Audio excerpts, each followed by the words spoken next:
now I'm going to go through a few more examples of recognizing a separable differential equation from the direction field. And in all of these cases, the basic idea is to look at the zero set of the right-hand side, the set of all t and y, such that the right-hand side of the differential equation is 0. So here, let me process the differential equation first. Okay, so in the differential equation is the product of 5 terms. Right, so each of them is a function of either of t or of y, and if we equate it to 0, then notice that here we have an expression of just t. So in order for it to be 0, either t minus 1 has to be 0, which means that t equals 1, or t plus 2 has to be 0, so t equals negative 2. Alternatively, the expression with y may be equal to 0, and then we have 3 cases. Y can be equal to 0, or y can be equal to 1.5, or y can be equal to negative 2.5. Well, but geometrically, all these equations, they define straight lines. Equations of the type t equals something, they are vertical straight lines. So t equals 1 is this straight line, and t equals negative 2 is this straight line. And we see that indeed, if you look at the direction field, all the arrows along these two vertical lines are exactly horizontal. And a horizontal arrow, it expresses the fact that the right-hand side of the differential equation is 0. Well, and let's look at y. So y equals 0. It's this line, and all the arrows along that straight line are exactly horizontal. So in case of y equals constant, it also means that we are dealing with an equilibrium solution of the differential equation. Well, or y equals 1.5, this line, or y equals negative 2.5 is this line. So in this particular case, we were able to explicitly find the zero set of the right-hand side. But of course, this kind of reasoning applies to any separable differential equation, and it is true that for any separable differential equation, the set of zeros of the right-hand side is a union of vertical lines and horizontal lines. So let us look at a few examples when this is not true, when the set of zeros of the right-hand side is not the union of vertical lines and horizontal lines. So if here we try to find the set of zeros of the right-hand side, then again we have the product. So either t minus y is 0, which means y equals t, or t plus y is 0, which means y equals negative t.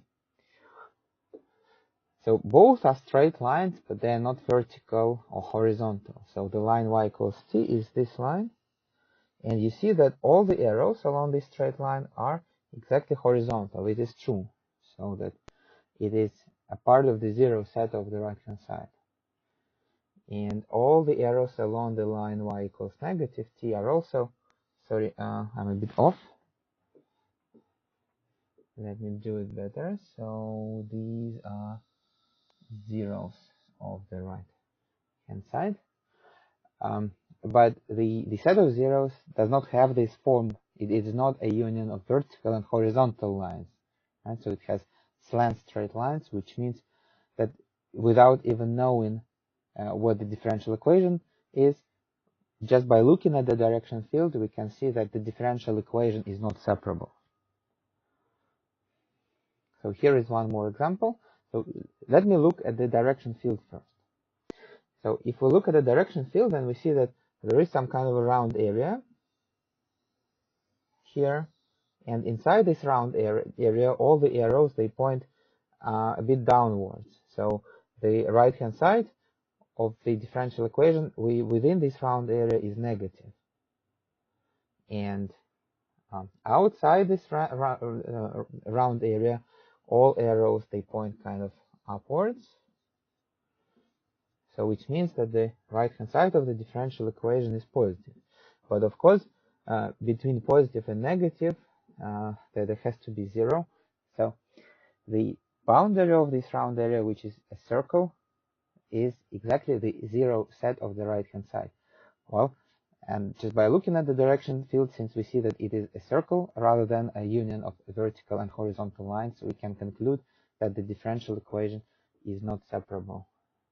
Well, but then if we know the differential equation, we can of course find what it is exactly.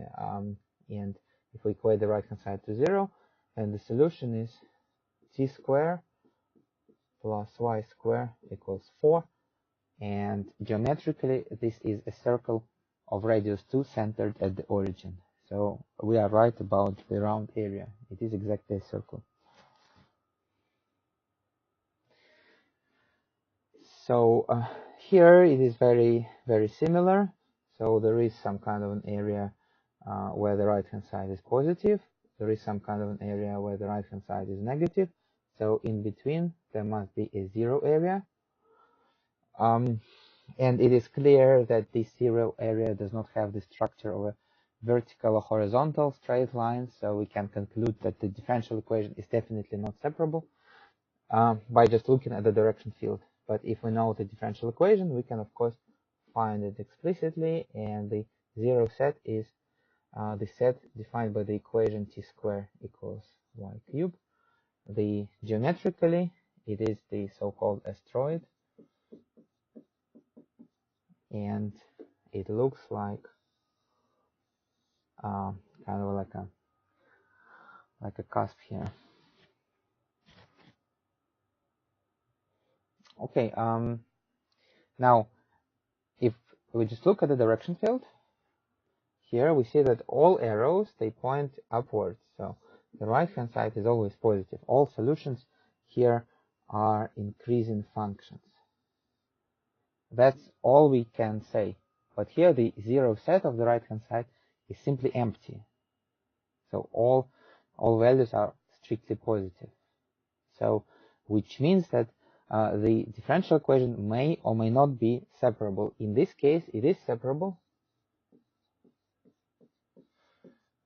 But of course, there do exist non-separable equations with a strictly positive right-hand side. So for example, an alternative could be something like y prime equals, say, 1 plus t squared plus, I don't know, cosine square y.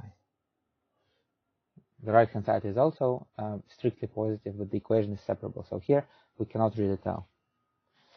And finally, a more complicated example. So here, if you forget about the differential equation and just look at the direction field, you see that the set of zeros of the direction field, it has the right structure. So the horizontal arrows, they sit along this horizontal line, along this horizontal line, and along this vertical line.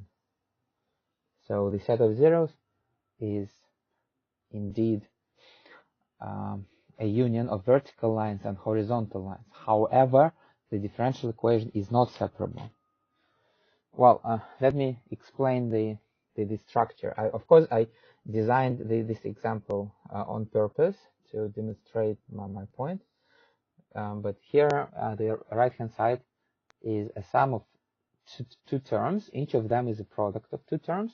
And if you try to just equate either of them to 0, then here the solution is either t equals 0 or y squared equals 1, right?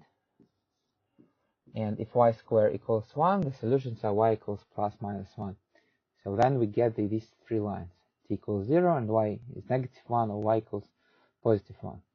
But the other term is actually of exactly the similar type. So we can try to equate it to 0, and it is the product of two terms. So either t plus e to the t minus 1 may be 0. Well, it looks like a very complicated equation, but as a matter of fact, we can solve it. The reason is because we can just guess that t equals 0 is a solution, because if we let t be 0, we get 0 plus 1 minus 1 is 0, correct? Well, and at the same time, this function t plus e to the t minus 1, its derivative is 1 plus e to the t, which is strictly positive, so this function is increasing, and of course an increasing function cannot intersect a horizontal line more than once. So it cannot intersect the t-axis more than once. For instance, it cannot have more than 1, 0. And since we already found 1, 0, we cannot. It doesn't have another one. So which means t equals 0 is the only solution of this equation. Or ln of y squared plus 3 over 4 may be 0. And ln of something is 0 if and only if the argument of ln is 1. So y squared plus 3 over 4 is 1. But then multiplying by 4 and moving 3 to the right hand side, we get y squared equals 1, which is exactly the same as before. So y is plus minus 1. So here the right hand side of the differential equation is the sum of two terms. In both terms, they are products of something in t and something in y, designed in a clever way so that the zero set is the same. And then in that case, it may happen that the zero set of the right hand side is a union of vertical lines and horizontal lines, but the differential equation is not separable. Okay, so let me wrap up.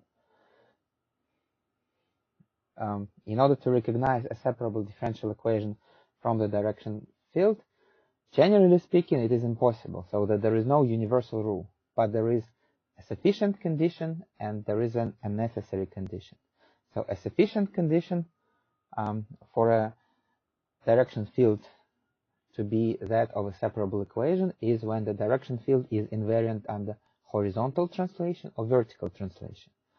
So in both cases, the right-hand side is a function of either just y or just t, and the equation is separable.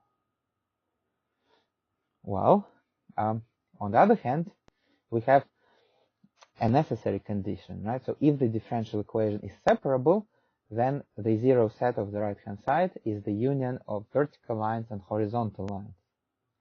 So which means that if you're looking at the direction field and the zero set does not have that structure, then the equation is definitely not separable.